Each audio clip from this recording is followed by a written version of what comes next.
Alright YouTubers, how you diddling? This is the Disposalist and this will be my 11th guide for Battlefield 1. In this video I am going to talk about Cavalry. Now at this point I would ordinarily discuss with you the different variants of the Cavalry vehicle, that's the horse, and talk through the different options you have available, but yeah, there aren't any. Well, you can change the colour, but this has no effect in game. I like to play the black horse. I suppose the dun would be better camouflage on the desert maps, or maybe even the white grey, but me, I usually play black beauty there. So in a little bit of a departure from the normal, I'm playing in a live game. My team's doing okay, so I don't feel too bad messing about talking to you guys. Let's get on. So I've mentioned it in my previous video about weapon comparisons for the tanker and the pilot and the cavalry. This Russian 1895 cavalry rifle is really quite nice. It's equivalent to a scout rifle, as in it has zero accuracy deviation. It's got zero spread, nice and accurate, and it's reasonably rapid fire. It's kind of an underslung lever action, not a bolt action like most of the scout rifles. You also have the ammo pouch, very same one that the supply guy has. I think these days you cannot resupply grenades of that, which is unfortunate. That's kind of a stealth nerf to cavalry. You used to be able to resupply your own light anti-tank grenades. Now you get those resupplied on the horseback automatically. You have two, you use two and they come back. When you're on foot though, you can't resupply yourself with grenades. You've got a bandage pouch, which is the same as those medics have. Very handy for you and for your squad mates, obviously. You've got light anti-tank grenades. I like these in normal with my normal infantry guys.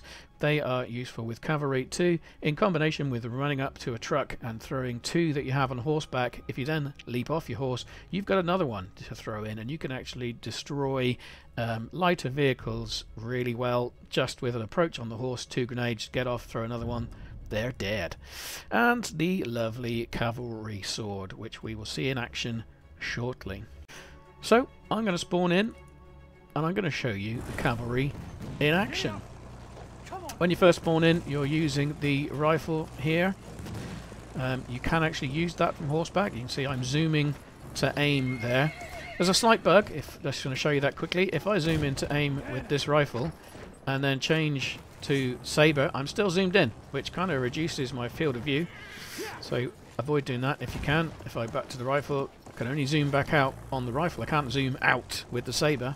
Now if I swap to the saber, better field of view for doing my slashes to the left and right of the horse. As I say, you can actually slash to the left and right. Oh, that was a slash to the right.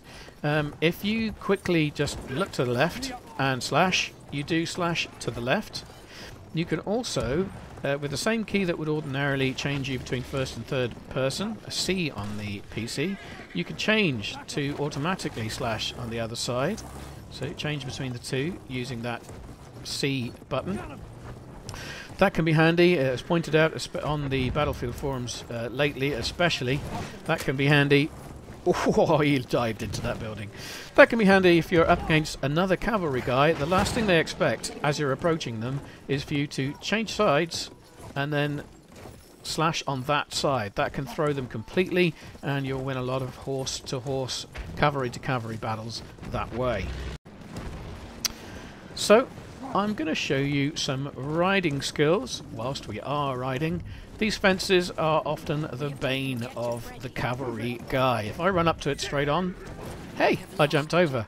That can be unusual. Of course, I do it several times in a row now. Sometimes when you run into one of these things, your horse will just refuse. It can jump over higher walls better sometimes. I find the trick with these, if you're having issues, or if you often get issues, is to approach at an angle. And indeed, that works with almost any obstacle. Going straight on can be problematic. Of course, I'm not seeing that issue now. Going at an angle, you will almost always jump it. I think game-wise internally... Ooh, horse bashed through there. Game-wise internally, the game says I've got a bigger obstacle. If it's longer, effectively, which of course if you're going diagonally, it is longer, effectively, to jump, the horse seems to recognise it as an obstacle to be jumped a lot more readily. So I'm going to ride down into town. Oh, there you can see my horse almost refusing that little fence, but smashing through it at the last minute. These walls, they're a bit high. Even if I ride up to them at an angle. Oh, my horse just refused to go through that. Now, I think my horse refused to go through that fence because it is higher. See, there's a slight slope before you get to it. So it's having an issue with that one. That slight slope was probably not enough to make the horse jump. It wants to run up that, and then all of a sudden there's a fence as well, so it's having an issue. Now, if I get back to a gallop, I should make it. Oh, even if I get back to a gallop, that's proving problematic. Were that a fence just on flat ground, I'm sure I'd make it over it. There you go. Problematic when I approach it. A fence including the slope. Oh, I knew you could jump those walls, but they are very tricky to jump normally. This wall here, if I try that again at an angle, I bet I'll have no chance. Let's try this one. No chance. But I think that wall beyond, I'll be able to leap. Let me just give that. Get up to gallop. Go at an angle. Way! There we go. So very high walls, you can see, can be jumped. If you take them at an angle, they're usually not much of a problem. And ping, I'm in a different map. And I'm just going to talk to you a bit about movement. It's a little bit unique with the horse. I spoke to you about speed, trotting and walking and galloping. But the movement itself, the direction, the way you choose that, is a little bit unique with the horse. Ooh, and I'm feeling dizzy doing this right now. So movement is with the movement keys. I'm pressing forward and the horse goes forward. Now I press right and the horse doesn't turn right exactly. I mean, it did, but it now runs in that direction. If I press left straight away, the horse turns directly to the left, and my direction of view is where the mouse points. Now, this is where a little bit, if I press backwards, I can actually run towards my camera and it will stay in that direction. Turn the other way, press forwards again, and the horse runs that way. Now, there's a little bit of uniqueness added to this in that if I move my mouse, my horse does actually slowly move towards the direction. It's almost like fine control. It'll move towards the direction that I face my mouse, but it will do that again in any direction. So if I press left, the horse runs to the left. I can now alter, oops, let's do that to get out of bounds. I can now alter the direction of my horse, moving my mouse left and right, but it's all relative to that left movement. So in this way I can even ride towards myself, do some fine control of movement, of direction with the mouse, but still be looking right back over my shoulder. I really like the way that the horse moves. It's much more flexible than other vehicles, and when you get used to it, you'll find yourself doing lovely little things like running in figure eights to keep yourself mobile and a difficult target, but keeping your point of view in a direction where you think the enemy is coming from. The whole rearing up thing that the horse does there, that happens when you do a rapid change in direction. If I'm running left, I hit something. If I'm running right and then I change directly to left, you get that rearing up move. But if I just do it more gradually, if I press down first and then left, you'll get a more gradual turn. We have taken objective Edward. I wouldn't say either turn is quicker than the other. If you've got less room, then obviously it's better to rear up and turn, but it kind of makes you a stationary target momentarily, so you've got to pick and choose your moment to do that kind of steering. Another something to be careful of is getting stuck on your horse. Now, I'm not talking about temporarily getting stuck when you run into some very low rocks and for some reason your horse refuses to move. You can then usually backtrack and go around them. What I'm talking about is getting properly stuck. I'm trying to do an example of that now. If I get off and let my horse run on, what you will often find now is that horse is stuck. The only way to get it out is to destroy this lean-to, this shed, and then you might be able to ride free. Now, you'll probably find actually I could ride free of this one manually. Yeah, I can. But in many examples, lean-tos like that, your horse is stuck until you destroy them to get them out. So the weather's got a bit better here on the Soissons map. What I want to show you is use of the rifle. I'm not a big fan of using the rifle when on the horse. I think it works as all scout rifles do.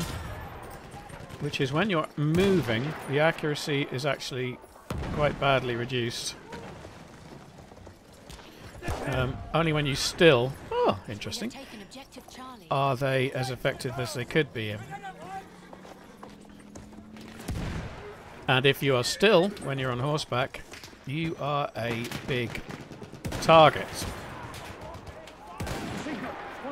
Especially when you're reloading. Reloading on horseback takes a bit longer even than reloading normally. This gives me an opportunity to show you my healing. The horse only heals naturally, and you can see that just kicked in after a few seconds of being out of combat.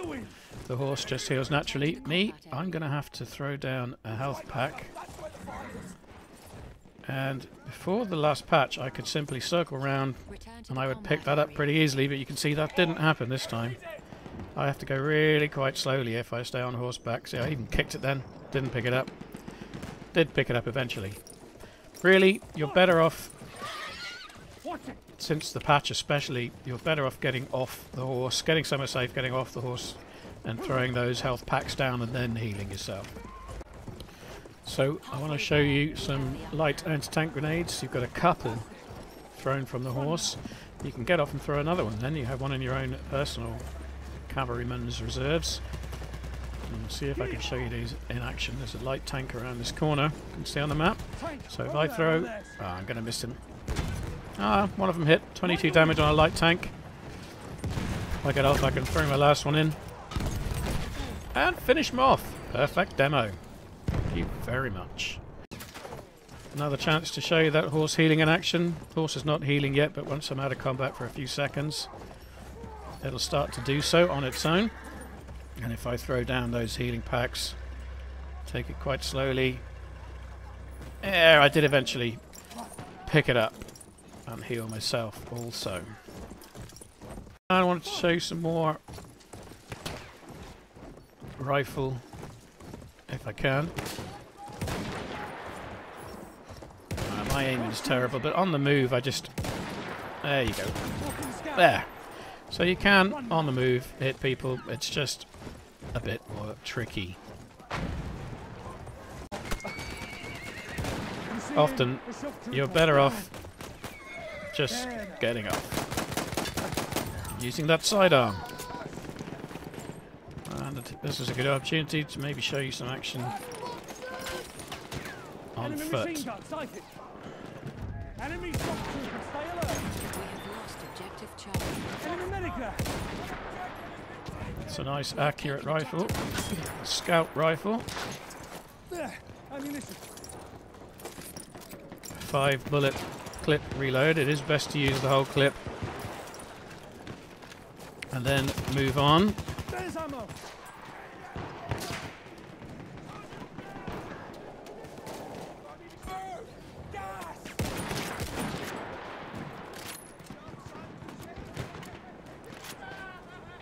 There you go. As long as you take a little bit of care, much like a scout in close quarters combat, as long as you take a little bit of care, heal yourself up. You can use bullets pretty willy-nilly because you can resupply yourself, but you can be really quite effective as a cavalry guy on foot. Line creeper, one of theirs. Line the wing. Here.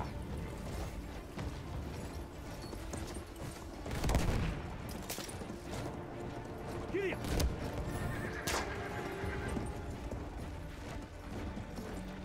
Jump on. Watch it. Got him. That was a good combo. Worked well with the assault guy there.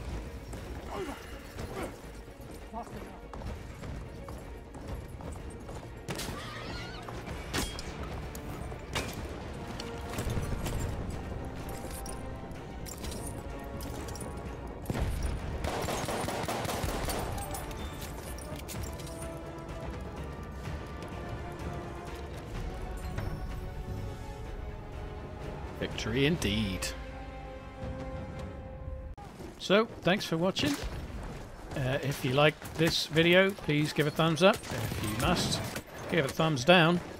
But please do leave some comments. I'd love to hear your comments and your ideas, your critique, especially if you make your own videos. Thanks for watching, everyone. Cheers, YouTubers. See you next time.